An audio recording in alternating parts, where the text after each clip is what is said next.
इस देश में चुनाव आयोग मर गया क्या? मैं जल्दी में आ गया। अगर थोड़ा लेट आता तो चुनाव आयोग के लिए सफेद कपड़ा ले आता।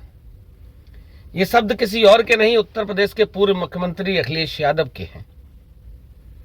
अखिलेश यादव ने उत्तर प्रदेश के मिल्कीपुर चुनाव को लेकर पूरी देश और दुनिया की मीडिया से आह्वान किया था और कहा था कि सारे देश की मीडिया से मैं कहना चाहता हूं कि मिल्कीपुर में आए और मिल्कीपुर में आकर ये देखे कि भारतीय जनता पार्टी किस तरीके से चुनाव को अमली जामा पहनाती है। अगर देखा जाए कि 5 तारीख को जब मतदान हुआ था, यानी कल जब मतदान हुआ था, तो लगभग 500 से ज्यादा शिकायतें समाजवादी पार्टी ने अपने पेज से लेकर, अपने ट्विटर हैंडल से लेकर, यहां तक कि अखिलेश यादव ने स्वयं अपने फेसबुक और ट्विटर से बहुत सारी शिकायतों को चुनाव आयोग से किया। लेकिन चुनाव आयोग के कान पर जू नहीं रहेंगी। अंधा बहरा कानून आंखें बंद करके, आंखें मूंद करके दिल्ली का चुनाव आयोग बैठा रहा। दूसरी तरफ अगर दिल्ली के चुनाव को देखा जाए तो दिल्ली के चुनाव में भी बहुत सारे तांडव हुए। आम आदमी पार्टी के चुनाव कार्यालय, चुनाव प्रचार से लेकर बहुत सारी गतिविधियां, यहां तक कि दिल्ली के शिक्षा मंत्री मनोज सिसोदिया की विधानसभा क्षेत्र में लाइव प्रूफ एक घर में पैसे बांटते हुए भाजपा कार्यकर्ताओं को पकड़ा गया। उसके बावजूद अमित शाह की पुलिस ने कोई भी एक्शन नहीं लिया। आज अखिलेश यादव पार्लियामेंट पहुंचे थे। पत्रकारों ने सवाल किया तो उनका सीधा सीधा आरोप था, आरोप न कह के मैं ये भी कह सकता हूं, जो अंदर की जो खींच थी, जिस तरीके का पूरा घटनाक्रम, आप सोचिए एक पूर्व मुख्यमंत्री को एक 2 स्टार दरोगा या 3 स्टार दरोगा किस तरीके के शब्दों से नवाज रहा है। अखिलेश यादव की गोद में बैठ के आया है। अखिलेश यादव बचा नहीं पाएंगे। आप सोचिए सामंतवादी मानसिकता के जो अधिकारी हैं वो किस सोच के साथ इस समय जनता के साथ किस तरीके का व्यवहार कर रहे होंगे। और देखा जाए कि जब 2024 का लोकसभा चुनाव हुआ था और समाजवादी पार्टी 3 सीटों वाली समाजवादी पार्टी 37 सीटों पे पहुंची थी, तब से वास्तविकता सामंतियों के पेट में जो दर्द है वो शब्दों में निकल निकल के बयां कर रहे हैं। अखिलेश यादव यहीं नहीं रुके, बहुत सारी बातें, बहुत सारे आरोप उन्होंने लगाए और चेहरे के हाव भाव से आप समझ सकते हो कि अंदर क्या चल रहा होगा इस समय। जब एक जातिवादी दरोगा जाति के नाम पर मिल्कीपुर के प्रदीप यादव को परेशान करता है।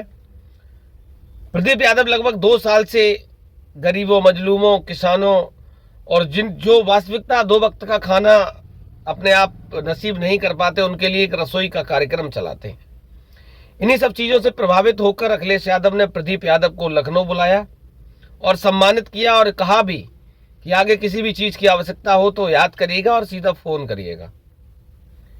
वो फोटो प्रदीप यादव ने सोशल मीडिया पे वायरल कर दी, फेसबुक पे पोस्ट कर दी। उसके बाद से अधिकारियों के, सामंती अधिकारियों के पेट में दर्द होना लाजमी था और उसी की बानगी इस विधानसभा चुनाव में देखने को मिली। मैंने 9 दिन का समय मिल्कीपुर विधानसभा चुनाव में दिया और बारीकी से समझा। जो अलाप अखिलेश यादव पिछले 2024 के चुनाव से अलाप रहे थे 6 महीने पहले से, पीडीए पीडीए पीडीए, मैंने बहुत गहनता से उस पीडीए जो अखिलेश यादव का है, पीडीए के जो लोग हैं उनसे जाके बात करने का और जानने का जब प्रयास किया तो धरातल पे जो स्थिति थी वो इतनी भयावह थी। लोग डरे हुए थे, सहमे हुए थे और बोलने को किसी भी तरीके से तैयार नहीं थे।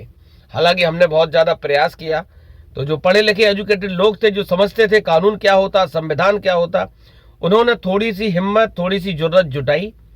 बाकी के लोगों के अंदर अभी भी डर का माहौल है। मैं आज ही मिल्कीपुर से वापस आया हूं। बहुत सारे वीडियो आपने देखे भी होंगे और अभी बहुत सारे वीडियो मेरे पास है भी, जो छोटी छोटी क्लिप में मैं आप लोगों तक पहुंचाने का प्रयास कर रहा हूं और ये जताने का वास्तविक प्रयास कर रहा हूं कि जिस तरीके का अंदेशा सपा मुखिया को था, इसीलिए उन्होंने पहले से ही आह्वान कर दिया था। सारी सोशल मीडिया इन्फ्लुएंसर, चाहे वो यूट्यूबर, पत्रकार हो, चाहे वो राष्ट्रीय और नेशनल मीडिया हो, सबको उन्होंने आह्वान किया था कि सारे लोग मिल्कीपुर में आए। लेकिन इस समय चाटुकार और गोदी मीडिया आप समझ ही सकते हो। हालांकि जब से धकियाए जा रहे हैं और लतियाए जा रहे हैं सब, चाहे वो अस्पतालों के वीडियो हो, चाहे वो कुंभ के वीडियो हो, तब से थोड़ा सा शर्म और लज्जा हया की वजह से कुछ पत्रकार, मैं टीवी चैनलों की बात नहीं करूंगा, कुछ पत्रकार अब औकात में आना शुरू हुए हैं। जब लातों से, घूसों से, बढ़िया बढ़िया शब्दों से नवाजे जाने लगे हैं, उसके बाद उनका जमीर थोड़ा थोड़ा जागा है। अगर देश का वास्तविक मीडिया 20% भी अपने आप में सुधार कर लेगा तो सरकारें कभी तानाशाही का रवैया नहीं अपना पाएंगी। अखिलेश यादव का जो दर्द था वो शब्दों में था। आप अंदाजा लगाइए, अखिलेश यादव बाकायदा सूची पढ़ रहे हैं। कुमारगंज का इंस्पेक्टर हो, चाहे वो मिल्कीपुर का इंस्पेक्टर हो, चाहे वो बहुत सारी जगह वहां पड़ती हैं, हटनगंज का इंस्पेक्टर हो, मिल्कीपुर से लगा हुआ कुमारगंज जिसका इंस्पेक्टर का ऑडियो वायरल हुआ, वो पांडे जी किस तरीके से यादव जी को क्या क्या कह रहे, मिट्टी में मिला दूंगा, मतलब वही योगी आदित्यनाथ वाली भाषा। वो भी कहते हैं मिट्टी में मिला दूंगा, उनके अधिकारी भी कहते हैं मिट्टी में मिला दूंगा। तो अब देखने वाली बात यह है कि जिस तरीके से अब 8 तारीख को नतीजे आएंगे, उसके बाद से उत्तर प्रदेश की राजनीति का घटनाक्रम बदलेगा। और जिस तरीके से अधिकारियों के नाम अखिलेश यादव ले रहे हैं, तो अधिकारियों की रातों की नींद गायब होना लाजमी है, चैन हराम होना लाजमी है। आप सोचिए, जिस इंस्पेक्टर का ऑडियो वायरल हुआ वो छुट्टी लेके बीमारी का बहाना करके घर चला गया है। बहुत लंबी सूची अखिलेश यादव के पास है। अगर भविष्य में कभी सत्ता परिवर्तन होगा तो अखिलेश यादव निरंतर ये कहते हैं कि वो अधिकारी जेल जाएंगे, समाज में उनकी इज्जत क्या होगी, वैल्यू क्या होगी, जो इस तरीके घटनाक्रम को अंजाम अमली जामा पहनाते हैं। तो अब देखते हैं 8 तारीख के बाद उत्तर प्रदेश की राजनीति में कौन सा घटनाक्रम बदलता है। अगर आपने अभी तक चैनल को सब्सक्राइब नहीं किया तो सब्सक्राइब कर लीजिएगा, जिससे हमारी सारी वीडियो आपसे आसानी तक पहुंच जाए। बहुत बहुत धन्यवाद।